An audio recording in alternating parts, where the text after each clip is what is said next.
عارف ايه اللي بيخوف؟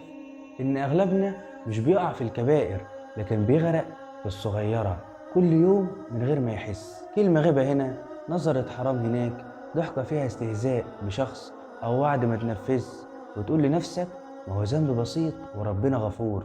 بس يا صاحبي، اللي بيقطع الحبل مش الشدة مرة واحدة، ده الخيط اللي بيتقطع حتة حتة، وكل ذنب بسيط بتعمله بيبعدك شوية لحد ما تلاقي نفسك بعيد جدا ومش فاكر بدأت منين.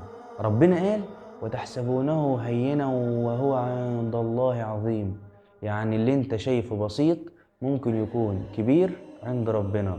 فخد بالك، الشيطان مش دايما هيخليك تعمل الكبائر، بس هيخليك تستسهل الصغيرة لحد ما تبقى جبال من الذنوب. ابدأ النهاردة خطوة عكس الاتجاه، استغفر لو حتى مرة، اصلح اللي تقدر عليه، وقول يا رب سامحني على اللي كنت شايفه بسيط، لأن يمكن البسيط ده هو اللي موقف عنك كل خير. وما تنساش تصلي على النبي. سلام.